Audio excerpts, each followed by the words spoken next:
Okay, so at this point, if you don't know how to solve an equation by hand, we have to do something different.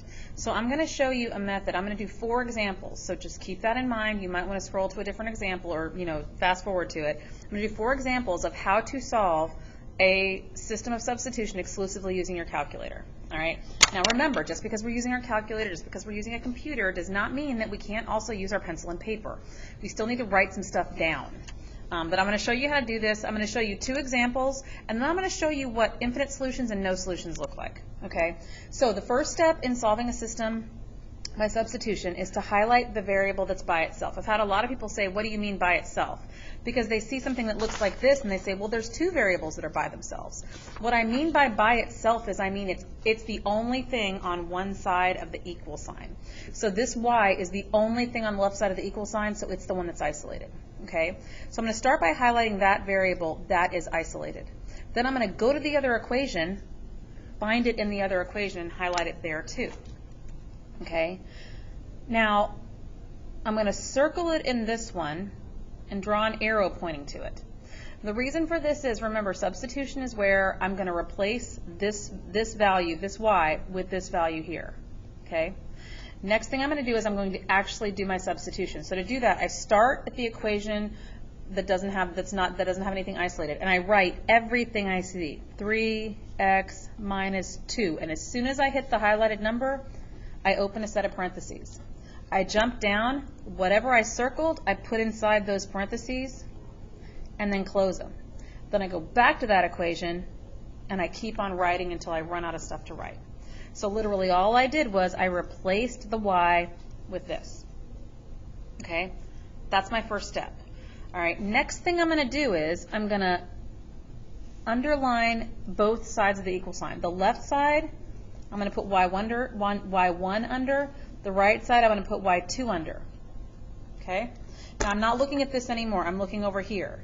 The variable that I have is an x. So I'm going to write x equals and an underline. Okay, now I'm ready for my calculator. All right, so let's take a look at what goes in our calculator.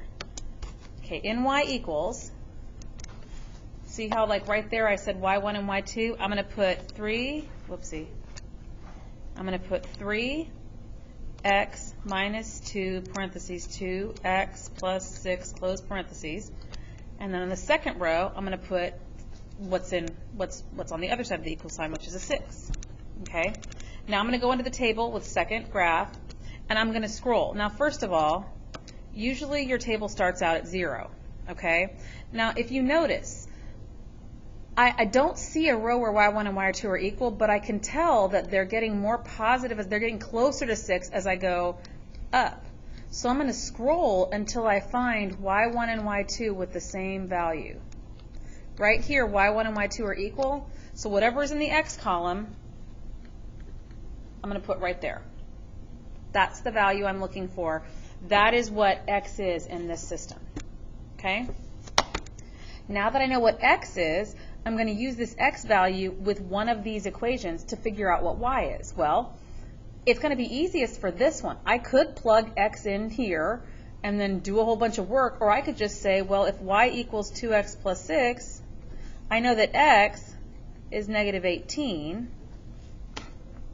And then I can just put this in my home screen. 2 parentheses negative 18 plus 6 is negative 30.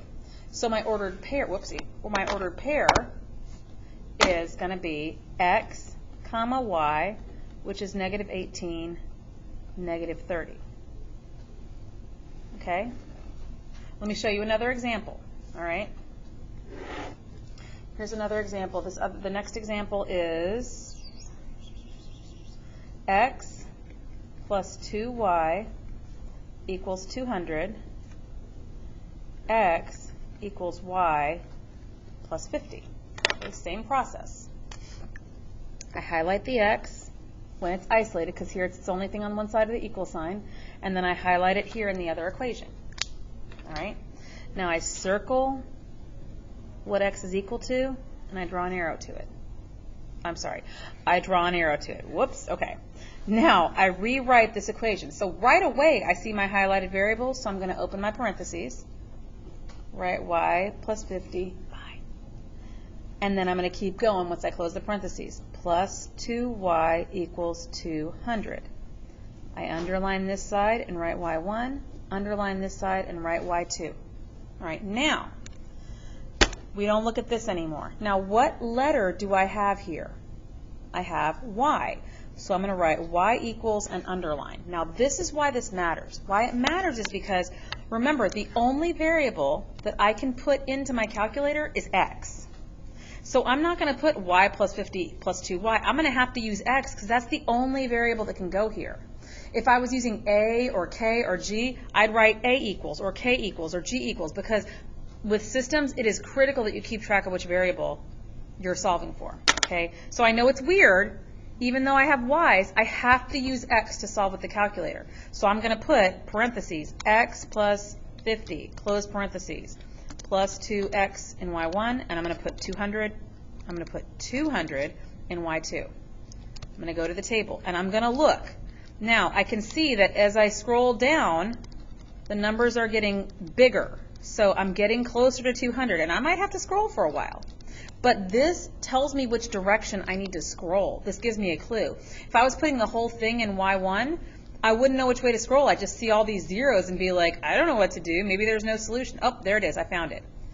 y1 and y2 are both 200 here, so that means the value I'm looking for is 50. And that's why we wrote y equals first. Because even though this is in the x column, I'm going to take whatever's in the x column and put it in that space, and that's my answer. Okay? Now, again, just like before, I go over here, x equals y plus 50. I know that y is 50. If you need to put that in the calculator, you can. You could just put 50 plus 50 in the home screen. Or if you know that 50 plus 50 is 100, you're good to go. And I'm going to write an x, y coordinate. So it's 150. Okay? Now, the reason it's really important that we keep track is because they will have 50, 100 as an answer choice too. Okay? I want to show you one last thing, well actually two last things, because I want you to know what this means when you see this, okay? So let's look at this problem right here. 4x plus y equals 12, y equals negative 4x plus 5, all right? So I'm going to highlight, I'm going to circle, I'm going to draw my arrow, I'm going to do my substitution. 4x plus, open parentheses, negative 4x plus 5 equals 12. I underline and put y1, underline and put y2. X is the variable I have in that equation, so I put x equals. Now, let's put this in the calculator. 4x plus negative 4x plus 5 equals 12. And when I go into the table, this is what I see. All the y1s are the same and all the y2s are the same, but they're not equal to each other. So since y1 is always 5 and y2 is always 12, y1 is never going to equal y2. And if y1 and y2 are never equal, then I have no real solution, because y1 and y2 are never going to be equal. Okay? Likewise, if I did this problem, let me show you how this one looks different. Okay? I do my same process. 4x plus 2, negative 2x plus 4 equals 8. Here's my y1, here's my y2. When I put this in the calculator, 4x plus, whoopsie, 2 times negative 2x plus 4 equals 8. This time, all the y1s are 8 and all the y2s are 8. So no matter what row I see, I have 8 equals 8, which is true. So every y1 equals every y2. So I have all real numbers or infinitely many solutions.